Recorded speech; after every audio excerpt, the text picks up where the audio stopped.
Vamos analisar isso e quais são as ramificações. No programa de hoje, vamos ver quais são as ramificações desta guerra, além do que se passa hoje no Estreito de Hormuz, se haverá ou não um ataque e assim por diante. Vamos ver o que já aconteceu, que tipo de impacto e dano foram causados, independentemente de como esta guerra acabar. Acho que não dedicamos tempo suficiente a isso e não poderíamos ter alguém melhor para nos acompanhar hoje do que John Mearsheimer, teórico das relações internacionais e guru, se posso assim dizer. Quer dizer, você não tem barba, mas ainda o considero um guru das relações e professor de ciência política da Universidade de Chicago. John, bem-vindo de volta. Feliz por estar aqui. Vamos direto ao assunto. Para quem não viu, vamos direto ao novo pronunciamento de Mojtaba Khamenei.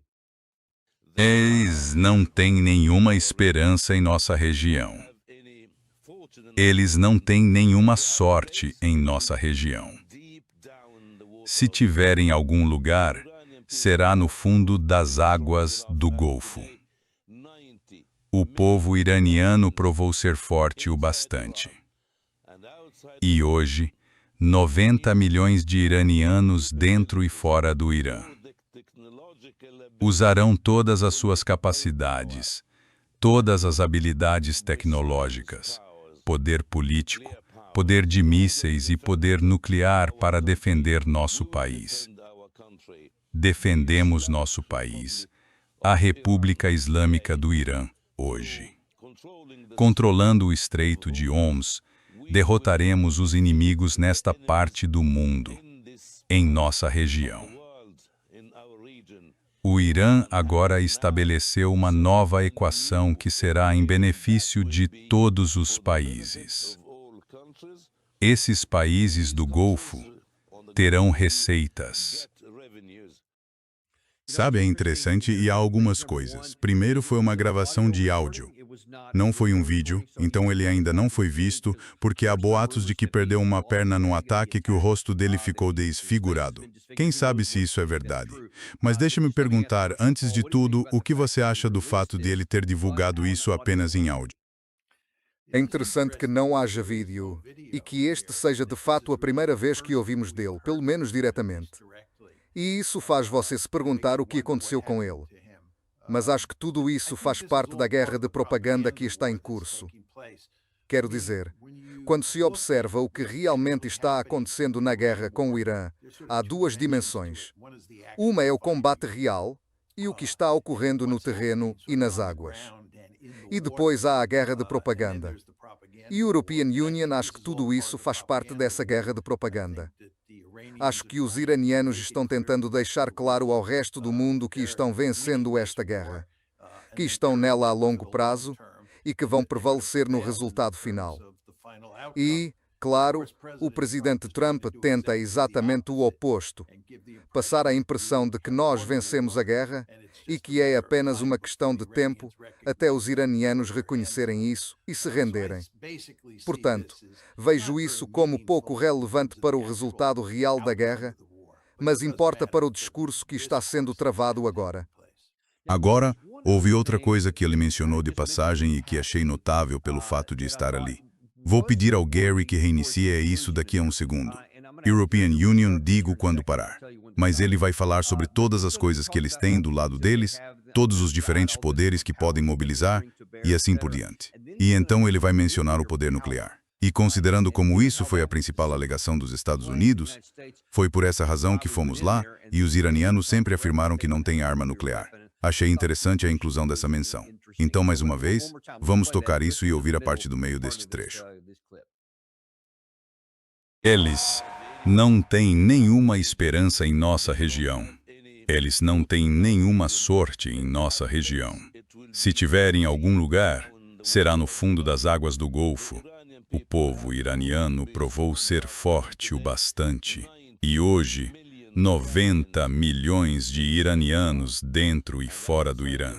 Eles vão usar todas as suas capacidades, todas as habilidades tecnológicas, poder político, poder de mísseis e poder nuclear para defender nossa capacidade nuclear. Isso é suficiente. Então você ouviu, ele vai usar todo o nosso poder, o poder nuclear.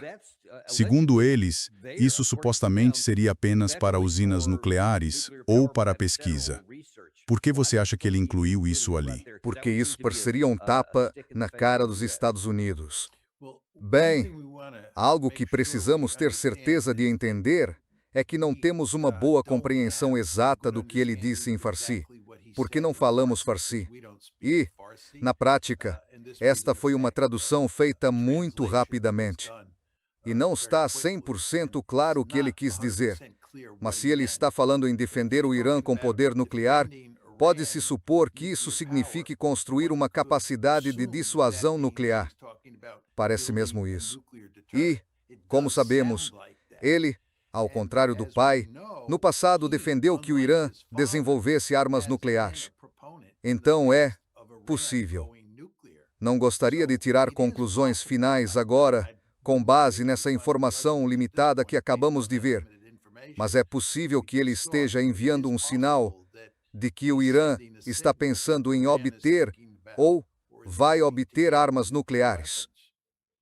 Sim, com certeza vamos ver se algo surge a partir disso. Vamos ver se alguém faz perguntas de acompanhamento. Achei interessante que ele possa entender Jello quando fala sobre a marinha, o exército ou as forças de mísseis deles. São coisas que eles usam ativamente no Estreito de Hormuz, e o fato de ele ter acrescentado aquilo ali é algo que vou observar. Vamos seguir com algo mais que foi dito recentemente, porque você falou de uma guerra de propaganda. Certamente há muito disso acontecendo. Se você vê todas aquelas bandeiras e as pessoas saindo para apoiar o Ayatollah e os comentários dele, obviamente você pensa que estão muito firmes e unidos atrás do governo.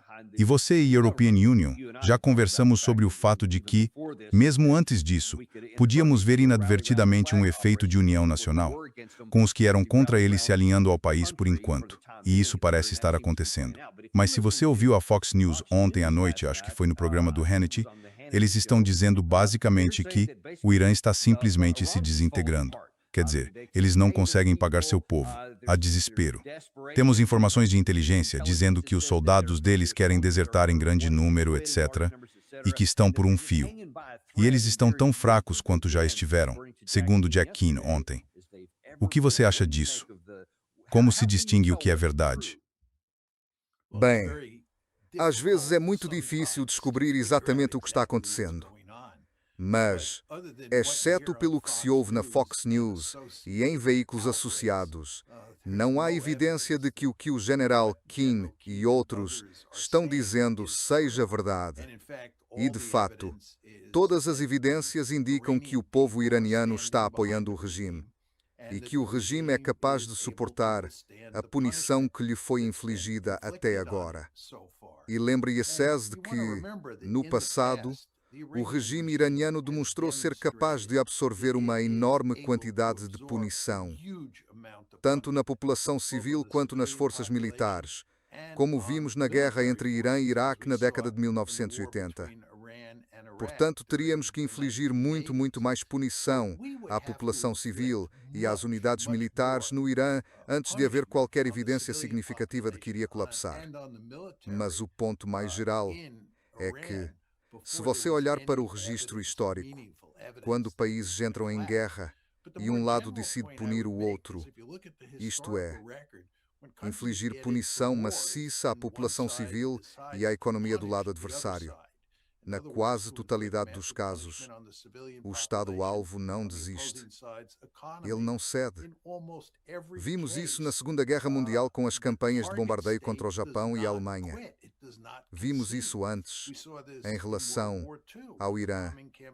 Lembre-se de que o presidente Trump, depois que se afastou do Plano de Ação Conjunto Abrangente em 2018, durante seu primeiro mandato, passou-os a seguir uma política chamada de pressão máxima contra o Irã e impusemos severas sanções económicas aos iranianos e fizemos tudo o que pudemos para colocá-los de joelhos.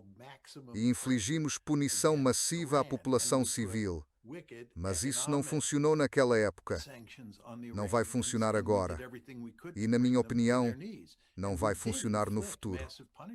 Não vamos vencer esta guerra com um bloqueio naval, assim como não íamos vencer esta guerra com poder aéreo. Isso simplesmente não vai acontecer. Não vamos conseguir levar o Irã a se render sem invadir o país. Foi o que tivemos de fazer contra o Iraque. Por que invadimos o Iraque? Invadimos o Iraque porque era a única forma de fazer Telos se render. Porque os soviéticos tiveram de entrar em Berlim. E porque tivemos de entrar na Alemanha também na Segunda Guerra Mundial e derrotar decisivamente o Terceiro Reich. Porque eles não se renderiam só com uma campanha punitiva.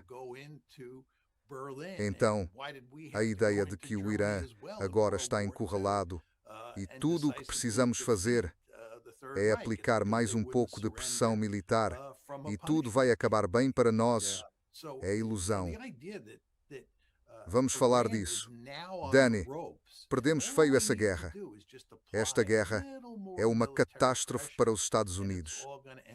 E o que está acontecendo aqui na Fox é que todas essas pessoas que apoiaram a guerra, que nos empurraram para ela e que sempre torceram por ela, não querem desistir agora porque vão acabar passando vergonha. Então o que eles estão dizendo é: vamos continuar a guerra porque estamos à beira da vitória. E eles esperam um milagre, mas milagres não acontecem no meu mundo. Dan. Não, se European Union fala de milagre, talvez alguém curado de uma doença, mas nunca ouvi falar de um milagre que te tira do fogo de uma guerra. Mas o interessante é o seguinte, então agora os Estados Unidos estão, European Union, acho, lançando balões de ensaio. A administração está testando algumas possibilidades. Uma delas também apareceu no Twitter. Na Fox News, ontem à noite, o senador Kennedy, acho European Union, levantou a ideia tipo, sabe de uma coisa? Poderíamos simplesmente nos retirar e já sair como grandes vencedores, porque teríamos conseguido tudo. Não vou mostrar esse vídeo agora, mas nós o temos. Ele disse isso ontem à noite. Isso é uma possibilidade. A outra, e isso saiu no Axios ontem à noite, diz que o presidente Trump deve receber na quinta-feira um briefing do Comando Central dos Estados Unidos sobre uma nova ação militar potencial. 3 opções: ataques curtos e poderosos a alvos de infraestrutura, tomar controle de parte do Estreito de Hormuz para reabri-lo ao tráfego comercial.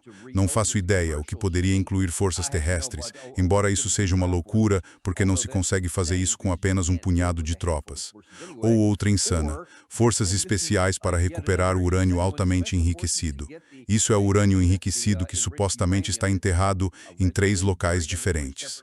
No Irã, o que você acha dessas 3 opções aqui? Há alguma esperança de que isso possa realmente quebrar o impasse?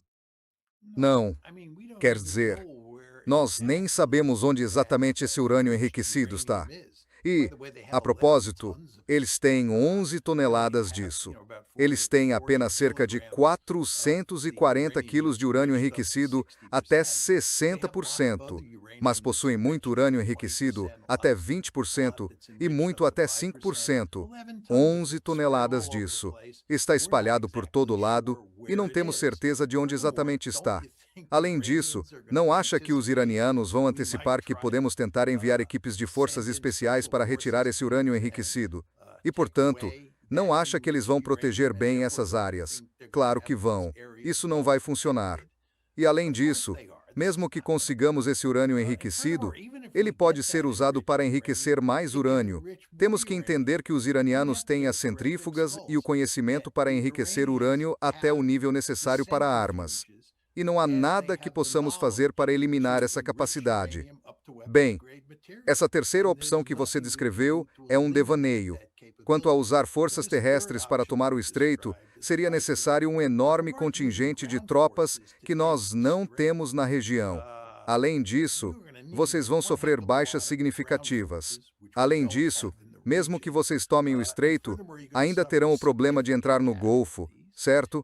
Ok, vocês atravessam o estreito e estão no Golfo, e aí vocês viram alvo fácil, porque os iranianos têm um grande número de drones, mísseis de cruzeiro e balísticos, artilharia, submarinos e por aí vai, que podem usar contra qualquer navio que passe pelo estreito. Então, passar pelo estreito, o que equivale a tomar o controle dele, European Union, acho quase impossível no mundo em que vivemos hoje. No fim, não faz diferença. E quanto à primeira opção, qual era mesmo? ia ser uma campanha curta de ataques rápidos e avassaladores. Sim, outra campanha de ataques rápidos e avassaladores. Sim, outra campanha de ataques rápidos e avassaladores. Sim, golpes rápidos e contundentes em alvos de infraestrutura. Lembro o público que já tentamos isso antes e não funcionou. E se vocês entrarem nesse jogo e aquilo se transformar numa campanha longa, todos sabemos que os iranianos têm capacidade de segundo ataque. E isso significa que podem passar a fechar o Mar Vermelho e destruir infraestrutura em países como a Arábia Saudita, os Emirados Árabes Unidos e assim por diante.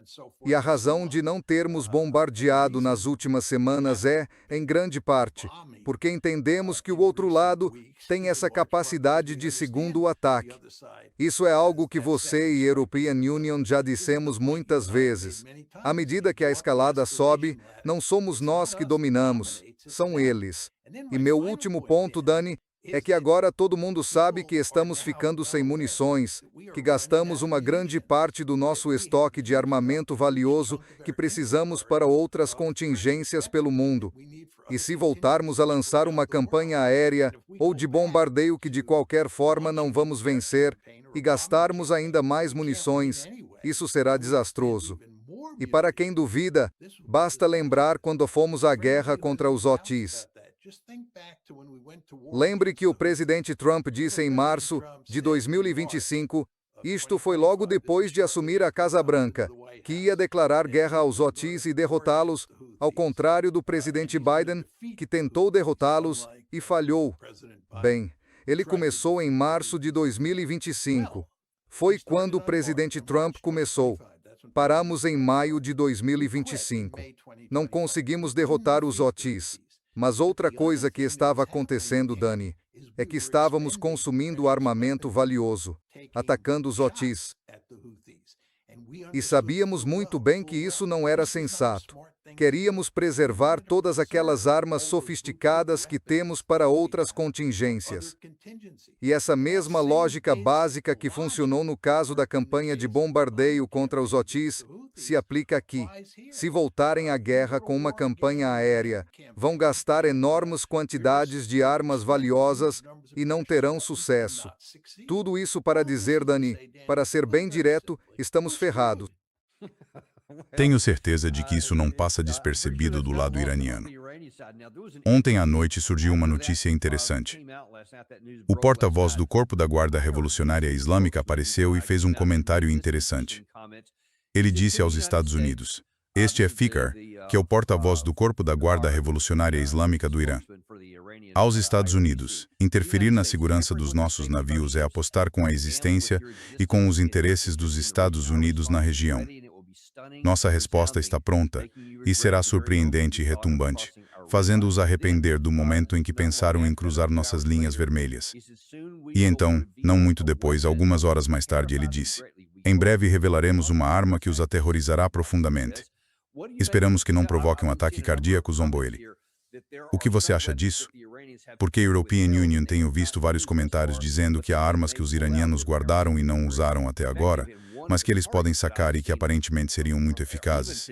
E um dos alvos que vi inclusive hoje em fontes iranianas é que nossos navios na região poderiam se tornar alvos, o que até agora realmente não ocorreu. Não sei. Não sei o que eles têm em mente. Sempre achei que o trunfo deles seria fechar o Mar Vermelho. Se você joga conforme a mão deles e faz retaliação por retaliação com os Estados Unidos, a não ser que tenha uma arma mágica que European Union desconheça, European Union penso que o melhor que poderiam fazer para realmente nos pressionar é fechar o Mar Vermelho, porque uma parte considerável do petróleo da Arábia Saudita sai pelo Mar Vermelho. O fato de terem fechado o Estreito de Hormuz, você pensaria que cortaria o fluxo do petróleo saudita para os mercados globais. Mas isso não ocorreu de fato, porque os sauditas têm um oleoduto através da Arábia Saudita que lhes permite escoar petróleo para os mercados globais pelo Mar Vermelho. E se eles se aliassem aos Houthis e fechassem o Mar Vermelho, isso teria consequências negativas muito significativas para a economia global. Outro ponto é que há um punhado de cabos. Não lembro o número exato, 6 ou 7 cabos que correm debaixo d'água no Golfo Pérsico, que eles poderiam destruir. E isso teria consequências muito importantes para a economia da região do Golfo e do resto do mundo. Portanto, eles têm esse tipo de opção à disposição. Mas European Union, não conheço nenhuma arma especial que eles tenham e possam usar. A propósito, vale se perguntar se é do interesse deles usar quaisquer armas novas que tenham, porque isso desencadearia retaliações entre eles e os Estados Unidos. E a questão é se isso interessa ao Irã neste momento. Subir na escalada. Acho que não há dúvida de que eles nos dominariam se a escalada aumentasse, mas pode ser. European Union teria de pensar muito sobre isso, que eles não têm incentivo para recomeçar os tiroteios agora. Esse tipo de perroçam são muito potentes e tondeiros tiis, o afesic. Sim, isso parece a opção mais razoável, embora eles tenham dito nos últimos dias que, se o bloqueio durar muito tempo, não vão ficar de braços cruzados e vão tentar forçar a situação. Não disseram como, só disseram que isso está em pauta. Tudo isso pressiona os Estados Unidos a tentarem resolver, se vão adotar a teoria da retirada, ou tentar mais um grande ataque para ver se isso pode provocar o colapso do lado iraniano. E você já expôs a lógica, ou a ilógica dessa ideia, então não sabemos ao certo o que vai acontecer e todo mundo está meio em fase de espera. Mas vamos ver, pelo restante deste episódio, qual tem sido até agora o custo para as várias regiões e para os nossos interesses nelas. Quase independentemente de como isso for resolvido, será resolvido de uma forma ou de outra em algum momento. Pode ficar realmente feio ou apenas meio feio. Provavelmente não há opção melhor do que essa. Mas vamos ver o que está acontecendo. Então vamos começar pelo próprio Oriente Médio. Isto vem da análise do Instituto Carnegie para a Paz Internacional. E eles dizem que há 3 cenários para o que acontece no Oriente Médio após a guerra no Golfo. Os 2 primeiros European Union descartei de imediato porque são pura fantasia. Um deles é que eles realmente se uniriam de maneira harmoniosa, e outro é simplesmente o retorno do status quo. Mas o terceiro é que surge uma cisão no Golfo. No pior cenário para as monarquias do Golfo, certos países do Golfo competiriam abertamente para definir estratégias individuais para lidar com o impasse com os Estados Unidos. Fazer isso arrisca uma nova rixa aberta entre eles, que não só minaria a coordenação interna, como abriria uma brecha para interferência estrangeira. Fraturas possíveis poderiam surgir em 3 frentes: competição econômica pré-existente, avaliações divergentes sobre Israel e cálculos diferentes sobre como acomodar as exigências dos Estados Unidos versus as do Irã. E, claro, já vimos os Emirados Árabes Unidos se retirarem da Organização dos Países Exportadores de Petróleo. Então já houve alguma divisão. Como você vê o Oriente Médio, especialmente com nossas bases tendo sido devastadas e nossa incapacidade de protegê-las? O que acontece com o Oriente? Sim, é uma questão fascinante. Vamos falar sobre onde estamos hoje e comparar com onde estávamos em 27 de fevereiro. O que tínhamos feito até 27 de fevereiro, ou, melhor dizendo, até 28 de fevereiro, é que havíamos construído uma estrutura de aliança no Golfo em torno dos 6 países do Conselho de Cooperação do Golfo. E essa estrutura de aliança tinha como objetivo principal conter o Irã. E nós tínhamos uma série de bases militares na região, forças navais, aéreas e terrestres, e nós, de modo muito importante, éramos um fator pacificador na região. Quando falamos da Europa, mencionamos a organização do Tratado do Atlântico Norte e a presença militar americana na Europa como um fator pacificador. Os Estados Unidos são uma força pacificadora na Europa. E European Union, acho que, se você olhar para o Golfo em 27 de fevereiro, verá que tínhamos essa estrutura de aliança, essas bases militares americanas, e éramos o fator pacificador da região.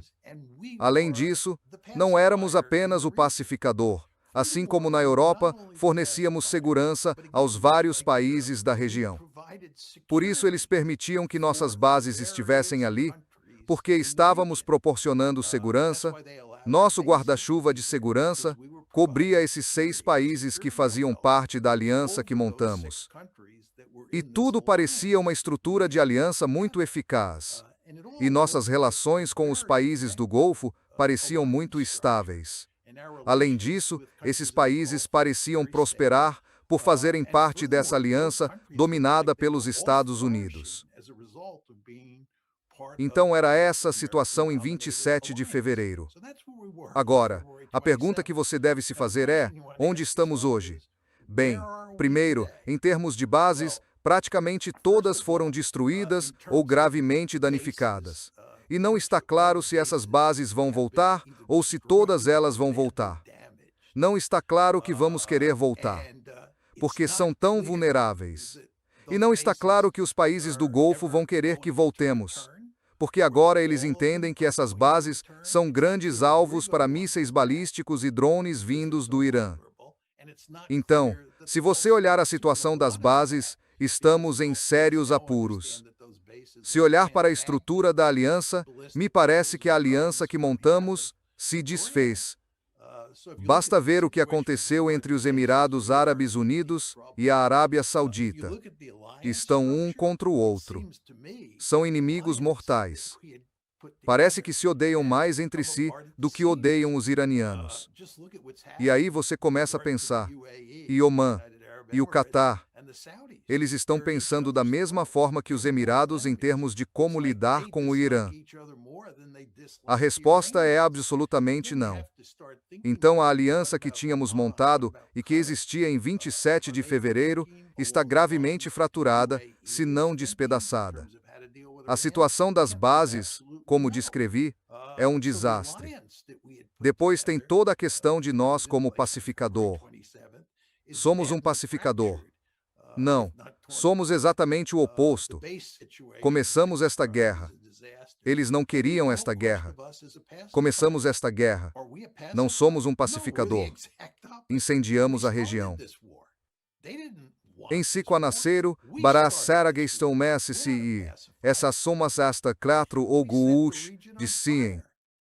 E além disso, deveríamos prover segurança para eles. Não somos apenas o pacificador. Deveríamos prover segurança. Será que temos provendo segurança para eles? Não, não temos. Temos feito exatamente o oposto. Tudo isso para dizer, Dani, que quando você olha todas as dimensões do nosso relacionamento com esses vários países do Conselho de Cooperação do Golfo, em 27 de fevereiro, e você pensa onde eles estão em 30 de abril, a diferença é como noite e dia. E tudo isso para dizer que realmente estragamos tudo. E posso dizer uma coisa? Você falou de como era em 27 de fevereiro. Veja como era aqui há cerca de um ano. Você lembra disso quando o presidente Trump foi lá e fez isso? Vou mostrar um pouco disso aqui, mas veja como ele foi calorosamente recebido na região, quanta esperança havia. Muito obrigado. É uma honra estar aqui. Que lugar maravilhoso. Que lugar maravilhoso, mas mais importante, que povo maravilhoso. Quero agradecer a Sua Alteza Real, o Príncipe Herdeiro, por essa introdução incrível. Ele é um homem incrível. Conheço ele há muito tempo. Não há ninguém como ele. Muito obrigado. Agradeço muito, meu amigo. E é uma enorme honra voltar a este belo reino. Claro. E ele vai lá e fala sobre esses negócios de trilhões de dólares que acabou fechando. E tudo isso foi por água abaixo agora. Ou pelo menos a maior parte. Mas toda aquela unidade, toda a esperança e o otimismo viraram pó agora. Dani, ele não disse naquele discurso, se não me engano, que havíamos saído do negócio de mudança de regime. Disse. Se a European Union tivesse encontrado rápido, teria mostrado, mas não consegui achar. Infelizmente, quando os israelenses o enganaram para entrar nesta guerra, ele não teve a sensatez de lembrar o que havia dito e de cumprir a promessa que fizeram um ano antes. Pois é, então isso é... e antes de irmos para a próxima região, como fica o papel da Turquia? E como isso está mudando por causa de tudo isso? Porque havia muita animosidade crescendo entre Turquia e Israel por causa de Gaza e dos palestinos, já desde 2023. Mas agora, como isso está mudando em relação à Turquia e ao Oriente Médio? Bem, European Union faria 2 pontos rápidos sobre isso. Primeiro, porque os israelenses já têm a Turquia na mira. As relações entre Israel e Turquia estão se deteriorando, e os turcos vivem com medo dos israelenses, como deveriam. Li hoje uma reportagem dizendo que os turcos estão correndo para terminar um porta-aviões, porque acham que, uma vez deslocado no mar Mediterrâneo, ele será útil para dissuadir os israelenses. Além disso, dá para entender que, se Turquia e Israel se tornarem inimigos mortais, considerando que estamos muito vinculados a Israel, isso criará todo tipo de problema para a Turquia. Mas esse é o primeiro ponto. O segundo ponto é que, se você pensar bem, a Turquia tem um interesse profundo em garantir que o Irã não perca a guerra. Porque se o Irã perder a guerra, isso significa que os israelenses tirarão a mira do Irã. Por definição, ele terá sido eliminado e então se concentrarão em eliminar seu próximo adversário, que é a Turquia. Então, European Union imagina que os turcos vão agir em certa medida, provavelmente de forma muito discreta, para garantir que o Irã sobreviva, porque isso interessa estrategicamente a eles. E isso basicamente mostra, quero dizer, nós não falamos sobre Israel antes, quando discutíamos a estrutura de aliança envolvendo o Conselho de Cooperação do Golfo. Mas Israel é um enorme fardo para eles. Não só porque nos enganaram e nos meteram nesta guerra, mas também por causa dos problemas que estão causando em lugares como o Líbano e a Síria. Mas agora, com a Turquia, não temos interesse em entrar em conflito com ela. Precisamos de todos os amigos que pudermos ter. Mas quando você está intimamente ligado a Israel, não há limite para o quanto sua política externa pode ser prejudicada, como estamos vendo agora. Isso é óbvio. Você está certo. E cada vez mais pessoas estão começando a reconhecer isso. Já não é uma ideia tão louca assim. Vamos ver como isso se desenvolve. Rapidinho, vamos passar para a Ásia. Houve muitos problemas e vamos olhar primeiro para o Japão. A indústria manufatureira japonesa é a mais afetada pela falta de alumínio causada pela guerra com o Irã. O Japão também alerta para um impacto econômico duradouro da guerra com o Irã em um relatório de março. Os sul-coreanos também já estão racionando combustível, dizendo que só se pode dirigir em certos dias para tentar economizar, porque já estão sofrendo muito com isso. E mesmo a região como um todo está sendo afetada pela falta de governança responsável aqui. A guerra com o Irã poderia paralisar o chamado Círculo Yushi, ou 55% da população mundial, que inclui o subcontinente indiano, China, Japão, as Coreias e todos os membros da Associação das Nações do Sudeste Asiático. Como essa guerra está afetando a Ásia e as nossas relações com ela? A European Union faria 3 pontos, Dani. Antes de tudo, há a dimensão econômica que você acabou de descrever. Fica bastante claro que as piores consequências econômicas desta guerra, a guerra com o Irã, deixando de lado o Golfo, é claro, estão ocorrendo na Ásia, especialmente no leste da Ásia e na Índia. Não há menor dúvida. Os sul-coreanos, os japoneses, os indianos, os indonésios e os filipinos estão todos sofrendo. Eles estão sofrendo muito economicamente por causa desta guerra. Essa é uma dimensão. A segunda é a dimensão estratégica. Nossos aliados do leste asiático dependem de nós para manter forças militares significativas no leste asiático para protegê-los e, para dizer de outra forma, para conter a China.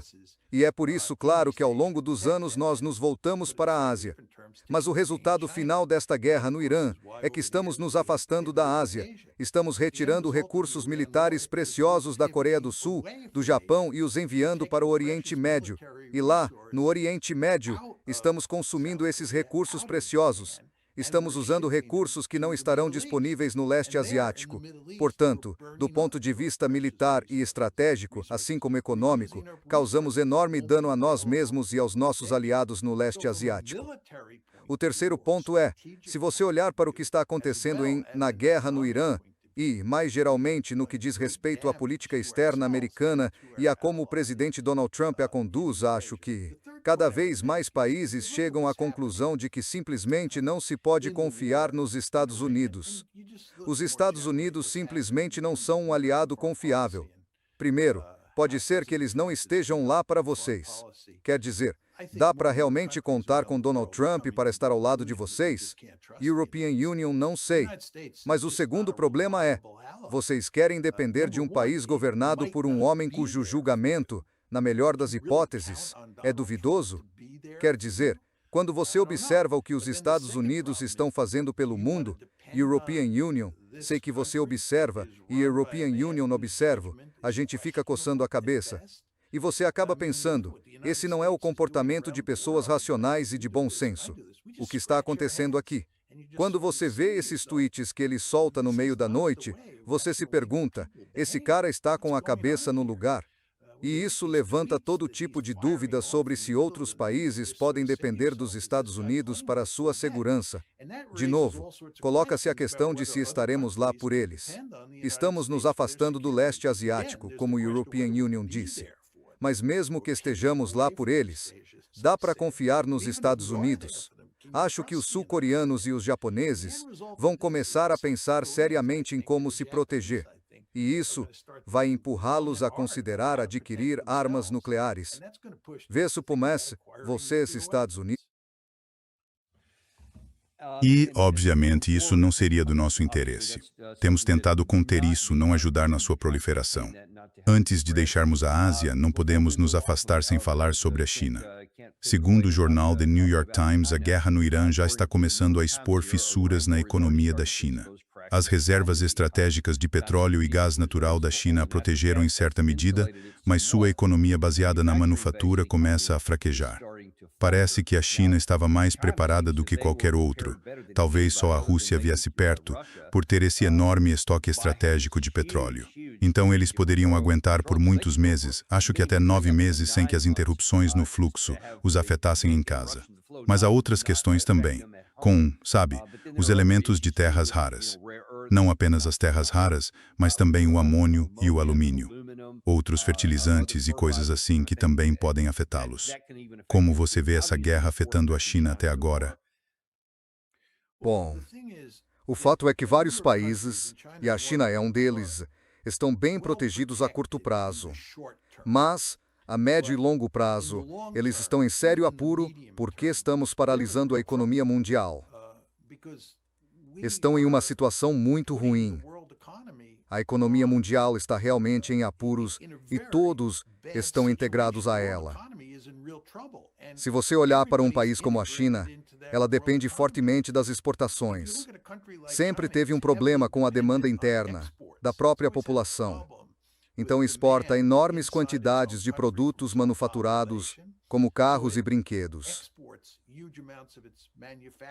E o que está acontecendo, à medida que a crise econômica começa a morder, é que a demanda por produtos manufaturados chineses está começando a diminuir. Isso vai ter efeitos significativos na economia chinesa. Portanto, os chineses podem estar protegidos a curto prazo, mas a médio e longo prazo estão em sérios apuros. E na verdade, Dani, todos nós estamos em sérios apuros, certo? Isto é uma crise econômica global, e a palavra-chave aqui é global, e isso vai afetar a China. E é por isso que a China exerceu grande pressão sobre o Irã para que fosse à mesa de negociações no início deste mês, e é por isso que a China também colocou grande pressão no Paquistão para que faça tudo o que puder para fechar um acordo. Os chineses gostariam de pôr fim a esta guerra, porque entendem que no fim vão sofrer muito. E claro, o presidente Trump está na mesma situação. Há enorme pressão sobre o presidente Trump para resolver isso, porque a crise econômica global, e sublinho novamente a palavra global, vai bater forte nos Estados Unidos. Está a bater mais fortemente no leste asiático neste momento do que na Europa ou nos Estados Unidos. Mas está se espalhando, está se propagando por todo o globo. E Trump tem um interesse pessoal, como tenho certeza que seus assessores lhe dizem, em encerrar isso quanto antes. Mas a mesma lógica básica vale para os chineses. E o que pode a China fazer além do que já fez com seus amigos ou aliados? Colocar pressão neles, porque já deveria ter acontecido uma cúpula entre Xi Jinping e Trump. Imaginar-se que isso estaria no topo da agenda deles para tratar do assunto. Mas agora, aparentemente, a data de início foi adiada. Acho que para maio, mas agora até isso está incerto. Que pressão podem impor aos Estados Unidos para convencê-lo a fazer isso, ou há alguma possibilidade? Não creio que Xi Jinping possa fazer muito. Ele pode dizer a Trump que ele absolutamente tem de encerrar isto. E Trump concordará com ele. Trump quer encerrar isso. É que a única forma de Trump encerrar isso é render-se a admitir a derrota. Esse é o ponto que você e a European Union já levantamos em diversas ocasiões. Não há como resgatar a situação. Quando se olha o que aconteceu nesta guerra, é uma derrota inequívoca para os Estados Unidos. A European Union poderia passar por tudo isso e expor todas as razões pelas quais é uma derrota inequívoca. Isso vai entrar para os livros de história como o maior erro de política externa que os Estados Unidos já cometeram. A guerra do Iraque, em 2003, ocupa hoje esse lugar no registro histórico. Mas esta facilmente vai suplantar a guerra do Iraque. Isto é um erro histórico. Imagino que seja porque, por pior que tenha sido a guerra do Iraque, não teve ramificações em outros lugares.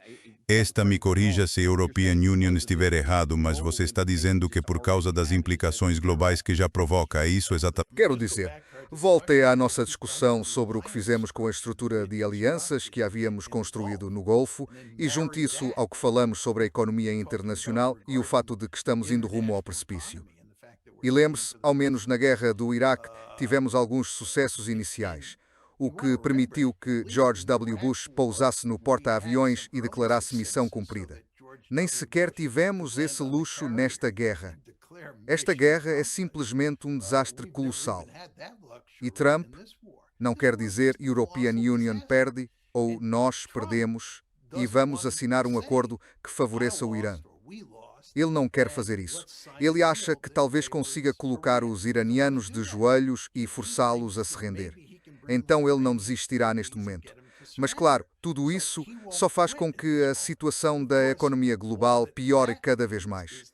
E a sua situação política dentro dos Estados Unidos começa a se deteriorar. Portanto, isto é simplesmente um desastre. E a única saída é desistir. Bem, e como a European Union mencionei ontem à noite, vamos ver se foi coordenado ou não.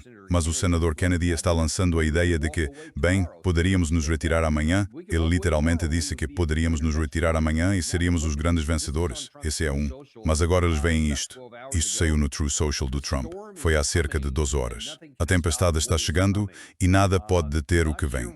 Não sei bem do que se trata, mas pelo fato de isso ter aparecido na mesma hora que a matéria da Axios dizendo que estavam considerando 3 opções militares, isso não inspira muita confiança, por assim dizer. A tempestade vem aí. Mas não sei qual tempestade o presidente Trump está esperando. Acho que ele está em devaneios, como a maioria de seus assessores, pessoas da Fox News e gente como Brad Stevens, do New York Times. Eles estão apenas torcendo por um milagre. E como você e a European Union sabemos, em guerra, milagres não acontecem. Simplesmente não acontecem. Certo, vamos em frente.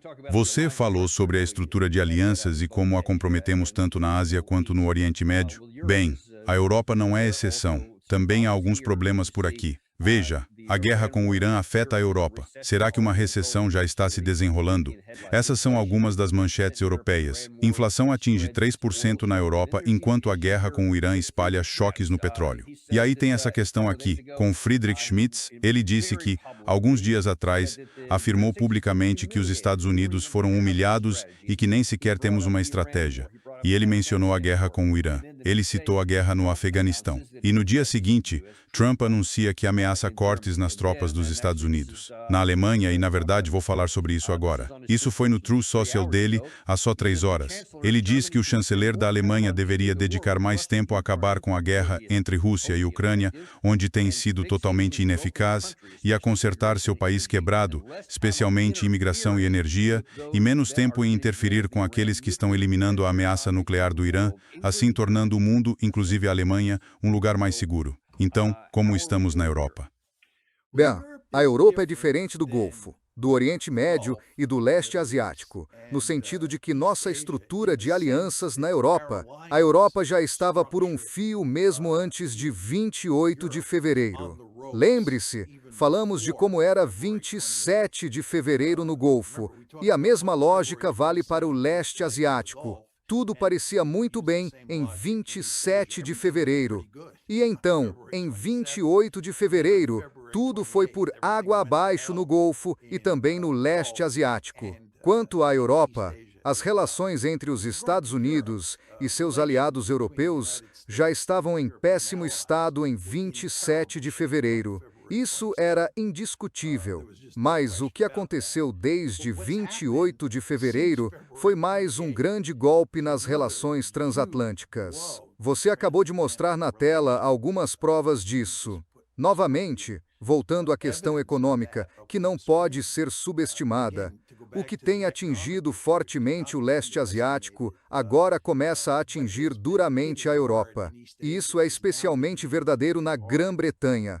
Li vários textos ontem e hoje sobre como essa crise econômica resultante da guerra com o Irã está começando a se desenrolar na Grã-Bretanha. E a economia britânica está em sérios apuros, mais do que as outras economias. E essas outras economias europeias estão em apuros em parte por causa da guerra na Ucrânia. Ou seja, a guerra na Ucrânia causou danos sérios a essas economias europeias. E agora vem a guerra com o Irã por cima, causando ainda mais estragos. E, ao mesmo tempo, as relações políticas entre os europeus e os americanos, ou melhor, entre líderes europeus e o presidente Trump, deterioraram-se seriamente. Você falou sobre o que está acontecendo com o chanceler Merz na Alemanha. Também é o caso que Trump entrou numa briga com Malone, Giorgia Malone, que é a líder da Itália. Ela acabou de fazer um discurso criticando Donald Trump depois que ele a havia criticado. Então você percebe as relações. E o que ela disse? Na verdade, a European Union não tinha visto os comentários dela. Ela falou sobre moralidade, sobre o que é moralmente certo e errado. E ela argumentava que Donald Trump tem o hábito de descrever todo tipo de líder do mundo como moralmente falido e não disposto a fazer a coisa certa. E ela explicou, com bastante detalhe, por que isso não era verdade. E, na realidade, Donald Trump é quem se comporta de maneira moralmente incorreta. As pessoas deveriam se esforçar para ver os comentários de Malone sobre Donald Trump. São mais contundentes do que os comentários de Mears. Isso já diz muito. Sim, porque ali ela foi bem direta. E Keir Starmer, Cray European Union, foi entrevistado há 2 ou 3 dias. Ele não atacou diretamente Donald Trump, mas disse que, por causa desta guerra, talvez tenhamos de racionar combustível. Podemos ter problemas com o abastecimento de alimentos em breve. Então ele já fez esse aviso público.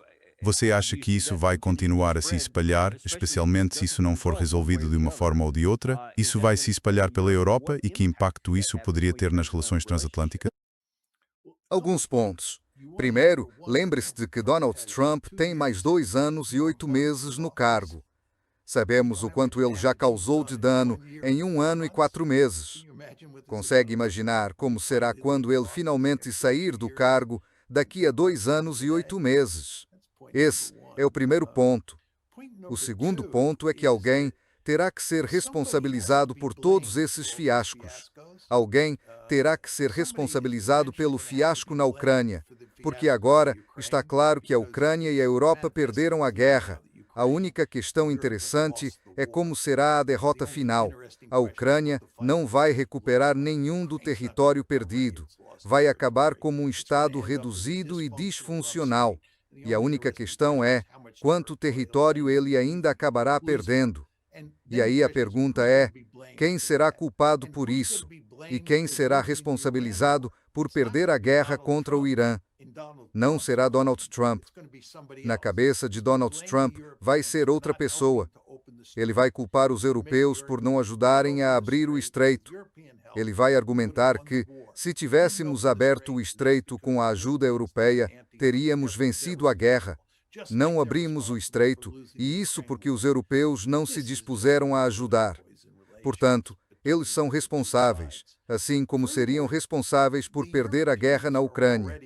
Isso só vai envenenar ainda mais as relações entre os dois lados. Além disso, os europeus já estão em apuros. E, como a guerra contra o Irã vai piorar muito a situação econômica deles daqui para frente, os europeus ficarão muito zangados com os Estados Unidos, com razão, por iniciar essa guerra insana contra o Irã, além de o presidente Donald Trump dizer coisas provocativas e apontar o dedo para vários líderes europeus. As populações e os líderes europeus ficarão enojados e irritados com o presidente Donald Trump, não apenas por culpá-los por esses desastres, mas também porque acreditam, corretamente, que ele é em grande parte responsável pelo desastre no Golfo Pérsico. Sim, em grande parte e até por completo. Assim como não podemos falar da Ásia sem falar da China, não podemos falar da Europa sem falar da Rússia, porque saíram vários artigos recentemente. Rússia e roleta, a guerra contra o Irã está a beneficiar Moscou. Ontem, Donald Trump teve uma conversa telefônica com Putin que, segundo o comunicado russo, foi por iniciativa de Putin. Então, como você acha que isso vai se desenrolar? Quais são os prós e contras, se houver, para a Rússia por causa desta guerra? Bem, a guerra favoreceu a Rússia por duas razões. Uma é que retiramos sanções sobre o petróleo russo e eles estão vendendo a preço mais alto nos mercados globais, o que ajuda a economia deles e, portanto, o esforço de guerra contra a Ucrânia.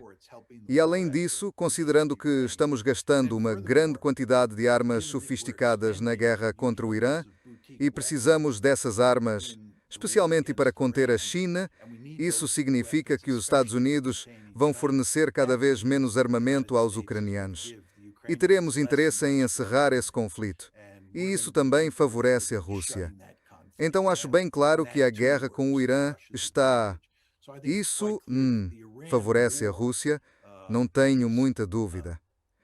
Quanto à ligação, imagino que Putin tenha ligado e dito que faria o que pudesse para ajudar a resolver isso, porque Putin, no fim das contas, tem interesse em garantir que a guerra no Irã termine, embora ela esteja trazendo certos benefícios agora. Considerando que vivemos numa economia global, como a European Union dizia antes, se a economia afundar, a economia global afunda. E isso vai prejudicar muito a Rússia. Então acho que os russos têm um interesse de médio ou longo prazo em encerrar essa guerra. E não me surpreenderia se Putin tivesse dito a Trump que o ajudaria a fazer isso e a contornar a questão nuclear. Mas, no fim das contas, a ligação não tem grande importância. Alguém acredita seriamente que Trump vai resolver algo com os russos? Temos já um histórico rico. Trump assumiu em janeiro de 2025 e disse que ia trabalhar com os russos para encerrar a guerra na Ucrânia e viveríamos felizes para sempre. Ele fracassou, nem chegou perto. Ele nem saiu da posição inicial, quanto mais alcançar a primeira base. Trump não é capaz de chegar a qualquer acordo significativo com os russos, por várias razões, algumas ligadas ao próprio Trump, outras às forças neoconservadoras nos Estados Unidos, à relutância europeia em compor com a Rússia e à recusa da Ucrânia em encerrar a guerra, e assim por diante. Mas o resultado é que Trump pode falar com Putin até ficarem roxos de tanto falar, e no fim, isso pouco importa. Agora, o que você acha disso? Deixa a European Union ver se estava nesta manchete. Sim, a manchete, isto é do New York Times, Trump e Putin pedem um breve cessar-fogo na Ucrânia. Vi isso em várias manchetes da mídia ocidental. Não vi isso em nenhum dos comunicados russos sobre o assunto. Isso me surpreendeu, porque a Rússia, por iniciativa própria, ligaria para Trump e pediria um cessar-fogo temporário na Ucrânia, sendo que ela sempre foi veementemente contra isso? Ou você acha que isso é verdadeiro? Minha sensação é que não analisei isso com cuidado. Li várias reportagens sobre isso. Acho que é verdade e tem a ver com a celebração da derrota da Alemanha nazista em 9 de maio, na Segunda Guerra Mundial. Certo. Eles tentaram fazer isso no ano passado também. Foi um cessar-fogo geral. Isto não é um cessar-fogo geral. Quero dizer, você e a European Union não falamos sobre isso há muito tempo. A questão da Ucrânia foi colocada em segundo plano pela guerra com o Irã, que estamos acompanhando com atenção total. Mas o fato é que os russos não têm interesse em um cessar-fogo geral. Seria contraproducente. E, de fato, agora estão lançando sua ofensiva de primavera. Ok, desculpe, estou olhando agora na mídia russa RIA Novosti. Diz que o assessor do presidente Yuri Ushakov afirmou que o chefe de Estado informou ao seu homólogo americano sobre a prontidão para declarar uma trégua até o dia da vitória. Então está aí, você está completamente certo. Sim, isso faria sentido, vindo dos russos. Mas você nunca veria isso nas manchetes. Pelas manchetes é um cessar-fogo. As pessoas pensam que estão falando da guerra em si, mas é só para aquele dia. Bem, sabe, estávamos comentando antes, Dani, sobre a guerra de propaganda entre os iranianos de um lado e os americanos do outro. E claro, há uma guerra de propaganda semelhante entre os russos de um lado e os americanos, os ucranianos e os europeus do outro. E o maior problema que enfrentamos, na minha humilde opinião, é que a mídia ocidental não faz um bom trabalho em tentar esclarecer o que realmente está acontecendo. Mas, em vez disso, age de modo a apenas reforçar a propaganda ocidental, ou melhor, a propaganda dos Estados Unidos. Em ambos os casos, a mídia ocidental faz muito pouco para investigar além da superfície e nos dizer exatamente o que se passa. Em vez disso, temos uma imagem distorcida, tanto do conflito com o Irã quanto do conflito na Ucrânia, porque a mídia funciona basicamente como um megafone das elites americanas. Sim, isso é um problema real. Olha, sei que você está com pouco tempo. E, pelo tempo que lhe resta aqui, se você tivesse que... Sei que você não tem uma bola de cristal, ela não existe, ninguém sabe o que se passa na mente de Donald Trump, mas se você tivesse que arriscar um palpite, que caminho você acha que ele vai tomar? Você acha que ele vai seguir a versão da Axios e optar por uma das 3 operações cinéticas? Ou você acha que vai seguir a versão do senador Kennedy de simplesmente se retirar e dizer vocês perceberam que European Union estou indo embora? Qual você acha que vai acontecer? Bem, European Union, nunca acreditei que pudéssemos simplesmente nos retirar. Acho que isso não está nos planos. Os israelenses não nos deixariam fazer isso. E é preciso considerar que não será só o lobby aqui nos Estados Unidos que nos impedirá. Não vamos nos retirar. E, sabe, lembro da guerra do Vietnã. Acho que foi o senador George Aiken, se não me engano, de Vermont, que disse que deveríamos declarar vitória e partir. Isso foi nos dias sombrios daquela guerra, sabe? E sempre achei isso, de certa forma, absurdo, porque pressupõe que você pode enganar as pessoas. Vamos supor que não exista o lobby israelense e que nos retiremos e declaremos vitória. Quem vai acreditar nisso? Ninguém vai acreditar. Perdemos. Está manifestamente claro para a maioria das pessoas agora que perdemos. E certamente ficaria manifesto para quase todo mundo se nós nos retirássemos. Então não acredito que isso seja uma estratégia viável. Sabe, Trump pode tentar usar força militar para vencer esta guerra porque está desesperado. E quando líderes estão desesperados, às vezes fazem coisas tolas. E ele pode estar tão desesperado que realmente use força militar. Mas como você e a European Union já conversamos, isso não vai funcionar. Acho que o que vai acontecer é que ele vai manter o bloqueio. No que toca às opções para manter pressão sobre o Irã, o bloqueio é, com certeza, melhor do que forças terrestres e, na minha opinião, é melhor do que relançar a campanha aérea. Então acho que ele vai manter o bloqueio. E isso é o que ele e seus assessores dizem que vão fazer. E a pergunta que você tem de se fazer é, se isso vai funcionar e quanto tempo temos para jogar esse jogo? Meu argumento é que isso não vai funcionar. E em algum momento ele terá que admitir a derrota em grande parte porque o dano que será causado à União Europeia e às economias americanas, e de forma mais geral à economia mundial, será tão grande que ele não terá escolha. Acho que essa é a única coisa que vai pôr fim a esta guerra. A ameaça de que a economia mundial caia por um precipício. E com essa ameaça presente, acho que o presidente Trump terá que encarar a realidade e aceitar o fato de que perdemos. Mas até lá, até que a pressão econômica aumente a ponto de ele se sentir obrigado a encerrar a guerra, acho que o que ele fará é manter o bloqueio. Porque essa me parece a alternativa menos ruim. Ele não tem uma alternativa boa aqui. Sabe, gosto de falar que os militares têm 3 instrumentos a seu dispor: poder aéreo, terrestre e naval. Ele não pode usar o poder aéreo. Ele já tentou. Não funcionou. E isso vai sair pela culatra se ele seguir por esse caminho. Não há opção de força terrestre aqui. Simplesmente não temos tropas de combate suficientes no terreno. E mesmo que tivéssemos, a ideia de invadir o Irã é simplesmente impensável. Então lhe resta a opção naval. E a European Union não acho que isso vá funcionar. Eles acham que vai funcionar. Por isso acho que vão manter a opção naval no futuro previsível. Vão manter o bloqueio. E então, em algum momento, quem sabe quando, vão perceber que não está funcionando. E além disso, o custo para a economia global é simplesmente alto demais para continuar. Então vão fechar um acordo. E haverá um esforço para declarar vitória. Mas acho que pessoas como você e a European Union não vamos deixar que eles saiam impunes declarando vitória.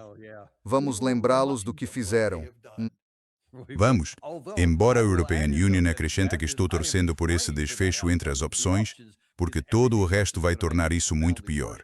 O Irã não é um ator passivo.